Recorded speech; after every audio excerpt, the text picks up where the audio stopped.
سے اس مدد کے ثواب پر کوئی فرق نہیں پڑے گا۔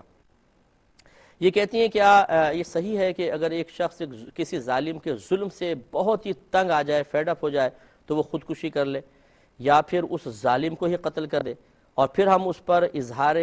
ہمدردی کرتے ہوئے کہیں کہ بھئی بیچارے کے پاس آپشن ہی کیا تھا، اس نے تو ایسا کیا، صحیح کیا، تو کیا ایسا کہنا درست ہے؟ دیکھیے مسئلہ یہ ہے کہ ظلم چاہے کتنا ہی شدید کیوں نہ ہو، اپنے آپ کو ہلاک کرنا حرام اور گناہ کبیرہ میں سے بہت بڑا گناہ ہے۔ یہ سمجھ لیں کہ شرک کے بعد اگر کوئی گناہ دیکھا جائے گا تو اپنے آپ کو ہلاک کرنا یہ بہت بڑا گناہ ہے۔ اس پر انشاءاللہ میں کلام کرتا ہوں، لیکن ایک مختصر سے بریک کے بعد۔ میرے ورد لب ہے نبی نبی، میرا دل مقام حبیب ہے، میں مریض عشق رسول ہوں۔ بسم اللہ الرحمن الرحیم۔ کویسچن یہ چل رہا تھا کہ اگر کسی نے کسی پر بہت زیادہ ظلم کیا اور اس مظلوم نے اس ظلم سے تنگ آ کر خودکشی کر لی یا غصے میں آ کے ظالم کو ہی قتل کر دیا، تو کیا کوئی اظہار ہمدردی کرتے ہوئے یہ کہہ سکتا ہے کہ اس بیچارے کے پاس تو کوئی آپشن تھا ہی نہیں، اس نے جو کیا صحیح کیا؟ تو اس کا ہم جواب دے رہے تھے کہ دیکھیں، پہلی بات یہ ہے، یہ آیت یاد رکھیں اور یہ نص قطعی ہے۔ اللہ تبارک و تعالیٰ نے ارشاد فرمایا کہ لا یکلف اللہ نفسا الا وسعها۔ اللہ تبارک و تعالیٰ کسی جان پر اس کی ہمت سے زیادہ آزمائش ڈالتا ہی نہیں ہے، کسی جان کو اس کی ہمت سے زیادہ آزمائش میں مبتلا فرماتا ہی نہیں ہے۔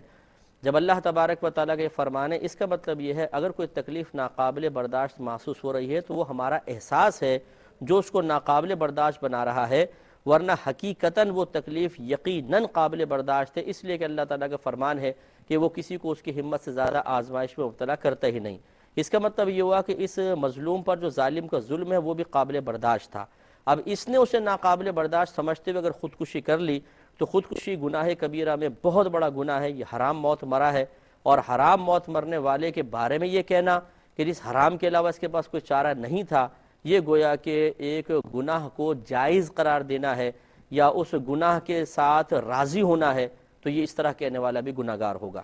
دوسری بات یہ کہ ظالم کو قتل کرنا،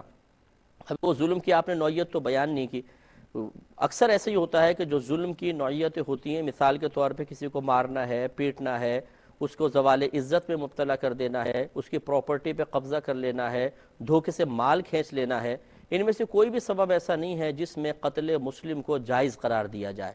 قتل مسلم پھر بھی حرام رہے گا۔ اگر ظالم نے اس پہ ظلم کیا ہے، گناہ کیے ہیں، اور اس کی وجہ سے آپ یہ کہتے ہیں کہ ظالم قابل گرفت ہے، تو اگر یہ قتل کر دے گا جہاں شریعت اس کو اجازت نہیں دے رہی ہے تو یہ قابل گرفت کیسے نہیں بنے گا؟ اس کا مطلب جب یہ حرام فعل کا مرتکب ہے ظالم، تو یہ مظلوم بھی قتل کر کے حرام اور گناہ کبیرہ کا مرتکب ہوا، اور پھر وہی بات آ جائے گی کہ حرام اور گناہ کبیرہ کے مرتکب شخص کے بارے میں یہ کہنا کہ اس بیچارے کے پاس تو کوئی آپشن ہی نہیں تھا، گویا کہ اس کے لیے قتل کرنا جائز تھا، حالانکہ وہ حرام ہے، تو حرام چیز کو جائز کہنا یہ بھی گناہ ہے، لہٰذا اس قسم کی تبصرہ آرائی کرنے والا بھی گناہ گار ہوگا۔ اور اگر دقت نظر دیکھا جائے، دقت نظری کے ساتھ دیکھا جائے، تو اس طرح کے کمنٹس دینے والے کو، اس طرح کے اظہار رائے کرنے والے کو اللہ کی بارگاہ میں توبہ کے ساتھ ساتھ احتیاطاً تجدید ایمان اور تجدید نکاح بھی کرنا چاہیے کہ ایک حرام چیز کو جائز کہنا، اور وہ بھی حرام قطعی، خودکشی حرام ہے، اگرچہ چلے ضنی کہہ لیں اس کو، لیکن قتل کرنا تو حرام قطعی ہے، نصوص قطعیہ سے ثابت ہے کہ یہ حرام ہے۔ تو اس لیے اس پر احتیاطاً، پھر بھی میں کہہ رہا ہوں، میں نہیں کہہ رہا ہوں کہ وہ آدمی کافر ہو جائے گا، احتیاطاً اسے تجدید ایمان اور تجدید نکاح کرنا چاہیے۔ اس لیے ہم یہ عرض کرتے ہیں، دیکھیں قرآن پکار کے کہہ رہا ہے کہ فَاسْأَلُوا أَهْلَ الذِّكْرِ إِن كُنتُمْ لَا تَعْلَمُونَ، اگر تم نہیں جانتے تو اہل علم سے سوال کرو۔ اور یہ بھی میں آپ کو بار بار سمجھا چکا ہوں کہ ایک تو یہ معلوم کرنا چاہیے، دوسرا یہ کہ ضروری نہیں ہے کہ جب آپ کو ضرورت پیش آئے تب آپ جا کے علماء سے سوال کریں، کیونکہ بعض اوقات خود ضرورت مند کو پتہ نہیں ہوتا کہ مجھے کہاں ضرورت ہے۔